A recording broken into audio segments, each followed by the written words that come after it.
Hello and welcome back to 4FS Gaming. Crytek have just released their livestream showing us all the things that they've got planned for update 1.4 in Hunt Showdown. And it's quite a long stream, it goes over an hour and a half, so here's a really quick video summarising everything that we can expect in the very near future of Hunt. Firstly, they're altering the kill death stat, so instead of KD, it's going to be KDA to incorporate assists into that statistic.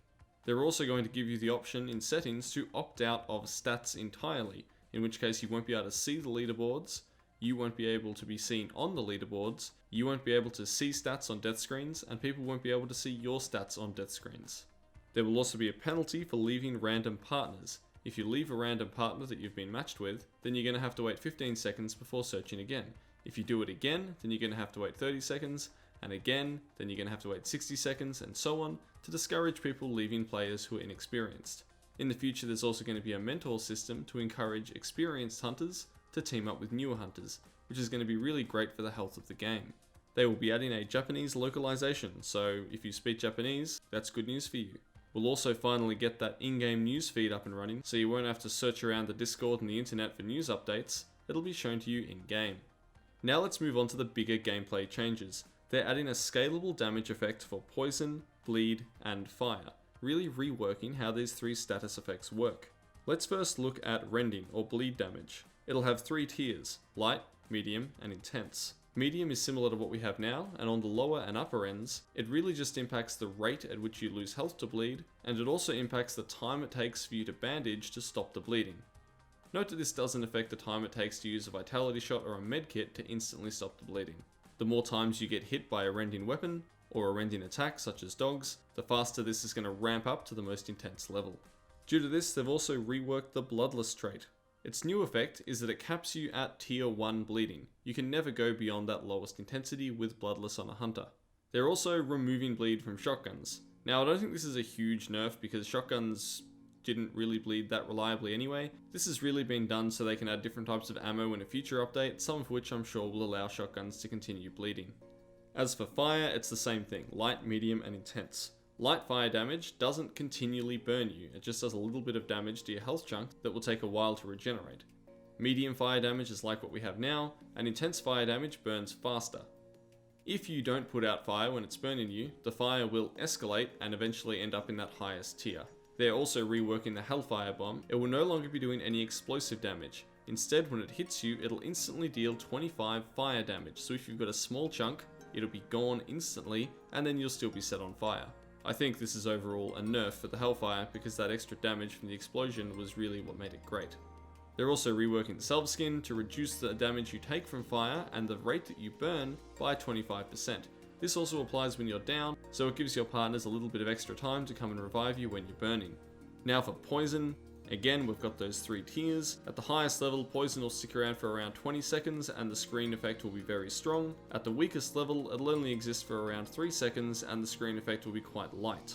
They're reworking the Mithridates trait in a very similar way to the Bloodless trait in that you will be capped at the lowest level of poison.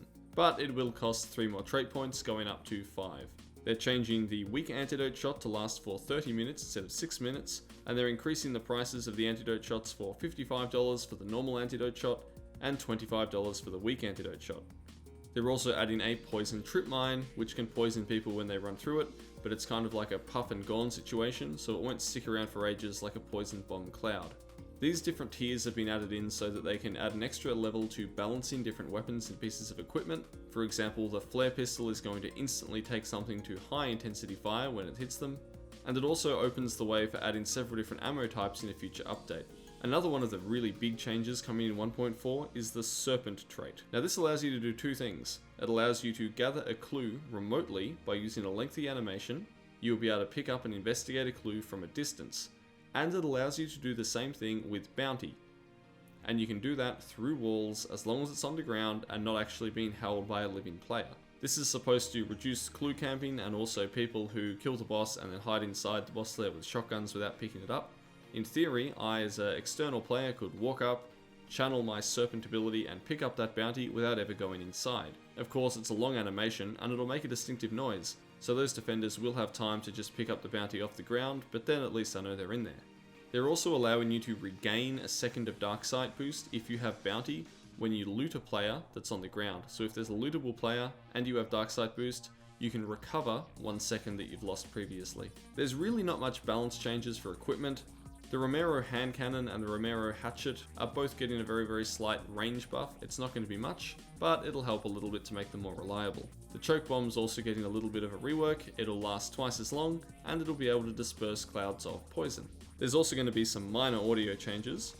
AI footsteps are going to be slightly different depending on how alert the AI is, just to give you a better picture of the world around you. And they're changing the ambience on the sunset time of day to fit with the other daytime maps, so that while you're loading in and you're on that black screen, you can tell easily whether you're going to be in a night map or a day map. Now for the skins, and there's some really interesting skins coming out, and I believe that they are all going to be available for Blood Bonds, which is nice, not DLC. We have one new legendary hunter skin, Felis, who is really cool. I think one of the best design skins I've seen yet. And then we have 3 more streamer skins. Nino is getting one for the Martini Henry Riposte, Sohinki is getting one for the Nitro Express, and Calamity is getting a nice one for the Uppercut. I think all of these skins are really well designed. We're also getting the runner-ups to the weapon skin design contest, and that's going to be one skin for the Caldwell hand cannon and another one for the Winfield Talon.